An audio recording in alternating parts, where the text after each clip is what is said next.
Hey everyone, as you can see here I have some low voltage lighting around the pool. So while this is not exactly pool maintenance itself, it is related to pool maintenance. And I have a number of these that are working. However, I had 3 that were not. And I'll walk you through what was fixing a couple of them, this one and this one. You can see this one's not really seated too well. These just sit in like a single spike that goes into the ground. So let's take a look at some of the components of this particular system. Now there's a bunch of videos on YouTube that cover other types of connections, and I'm going to show you mine. I'm going to show you what's wrong with this particular one, and then how I plan to fix it. So light system looks like this. Typically has, here's the socket here. Your light bulb goes in like so. I know this is a good bulb because it's new. These are MR11 12 volt bulbs.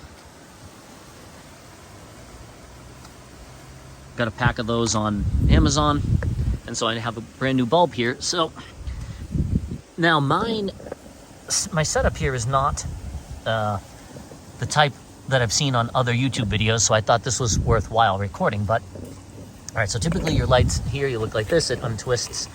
If you have this type, it actually untwists again. If you want to clean out the inside, this whole I guess glass part comes off. But and in here, and all I did was really clear away the debris. If you don't have to pull this out if you don't want to, you can, like I did, just move away the debris here, all the little rocks and things, until you expose this. And my setup is this interesting tap. Let's see if I can zoom. Can I zoom on this? No. This interesting tap style. So this is the main wire, and then this, and this you can see it sort of close up. It's this clamp style connection. And there's a very small pin, or I don't know, tooth, I guess, in here. And then you clamp this on either side of the wire, and it pierces the wire, makes connectivity, lights up the light. Now, what I have been doing, which has been successful on other lights, is I clear away this rocks and things. I dig this up, loosen this, and you can loosen it. It sort of connects kind of like a zip tie, or has some teeth here that just hold it in with tension. And you can just kind of either pry or squeeze if you can get on either side of it, and you can just separate it. And what I did do on other ones, which worked, is pull it apart, clean it up with a toothbrush, make sure everything in here looked good, and then clamp it back on. I was good to go. That worked on 2 of my 3 broken lights. However, this one was interesting. This one is, and you can sort of even see it here, this one was so corroded that this tooth is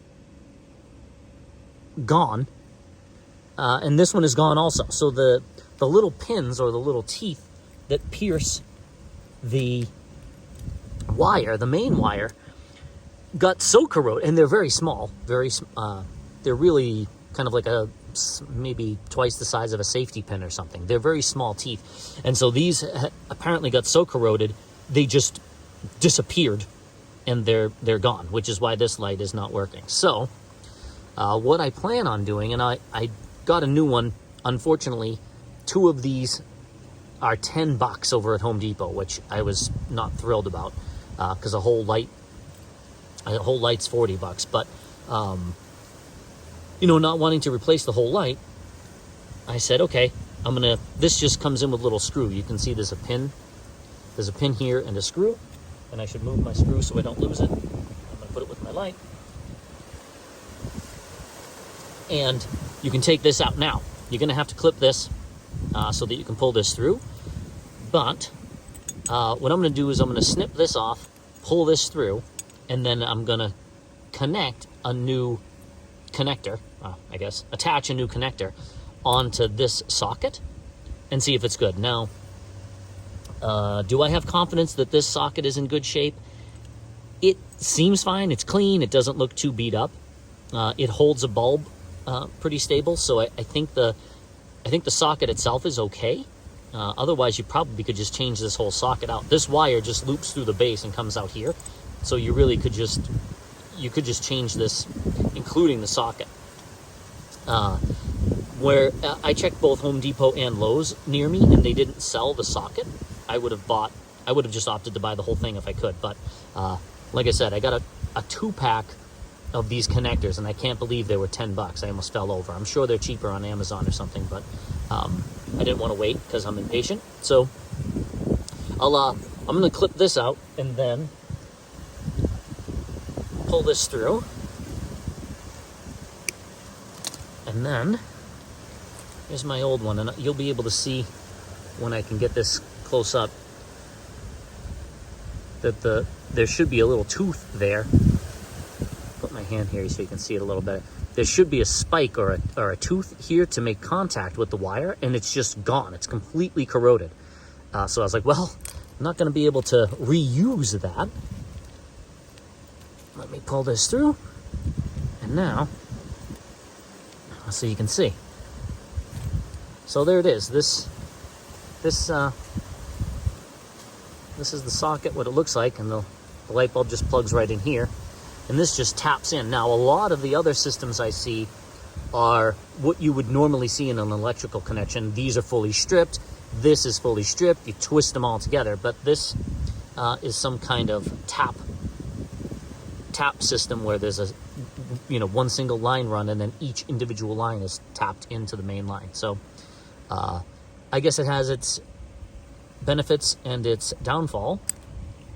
Here, though, these are not easy to protect from the elements because they're so big. The kind that you tap, that you twist in with a normal pair, has some nice waterproof connection covers that you can sort of keep some of the grime, some of the wetness out. These are just designed to fail, if I'm being honest. And eventually, these are going to either get dirty, they're going to separate. You can maybe, I don't know, once you put it together, I guess I could go around and try to put some electrical tape around them or something, but I don't have a lot of confidence in this kind of connection. It doesn't seem particularly sturdy, but it's lasted on a bunch of my other lights, and those are all fine. So this must get either some moisture. There's a tree right next to it, so maybe there's some moisture from the tree or some ground moisture from the irrigation. So I bet that's contributing to why this thing just corroded into oblivion, and it's gone. So I'm gonna bring this inside, and I'm going to have to, though, because this, so I guess we might as well pull it now. Because this does not have a big enough space, I'm gonna have to put the wires through, put my new connections on, and treat this like one whole unit. So you're likely gonna have to do the same thing unless you can have a big enough opening. I don't have enough big enough opening here, so. Okay, I'm gonna pause this and take another crack at this. All right, so here you can see the new connection. And I think against this white background, you'll be able to see the teeth that are supposed to be there. There's supposed to be some kind of piece there to pierce the wire. I'm gonna pull this through, put these through here, and now I'm gonna take the rest of this. I'm gonna clean and strip these. And then this came with some wire nuts. There's no way I'm gonna trust wire nuts here and then this feeble connection on top of it. So what I'm gonna do is I'm just gonna get some shrink tube. I'm gonna wire these up, shrink tube it, and then we'll go from there. Here's the kit of shrink tube I'm using. This was pretty economical, and it comes with a ton of pieces and variety. I just figured I'd show the name in case you wanted to look for it on Amazon. But it wasn't too expensive. Came with a lot of different sizes in both black and white. So sometimes you need white tube, sometimes you need black. This has, you know, multiple colors. So anyway, it's worth noting if you've not worked with this stuff before, you need to put it on before you attach your wire, because if not, you won't be able to do it. So put your shrink tube on for. I just picked white because it'll be easier to see while I work on this. Throw these on ahead of time. Now, like I said, this is too big to fit, so give this a twist, and then this, you'll want to be careful not to pull your own wire out. So this should be small enough to get your shrink tube over. Pull that over, and now I don't have handy a heat gun, which would make much faster work out of this, but I do have a hair dryer, so I'll just take a hair dryer and shrink these up.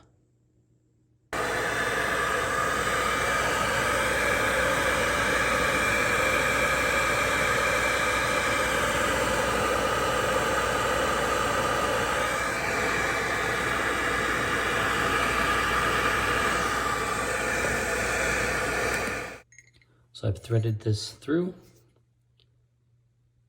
shrink tubes are done, and then just seated this on here with a screw so that this is nice and tight. Screw that on, and ready to put it back in the ground, see if it works.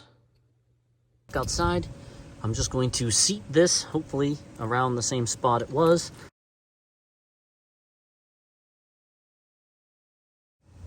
I've got this mostly seated, so it's pretty sturdy. I'll fill it in after. Here's the real moment of truth. Here's my spikes here, and I'm going to try to go in the vicinity of where this was, but not exactly.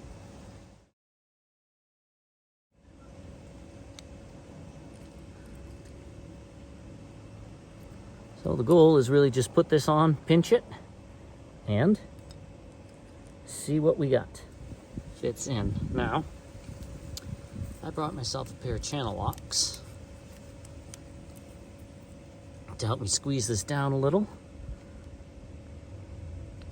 I don't want to, this is just flimsy plastic, and at 10 bucks for two, I'm going to try not to break this. Give it a little squeeze so it sets, and you can probably get it there. We're already seeing, just by doing it by hand, success. So, I'm just going to give it a little extra encouragement with this. Now I'm just going to fill this in, put this back together. Actually, what the heck, let's do it together.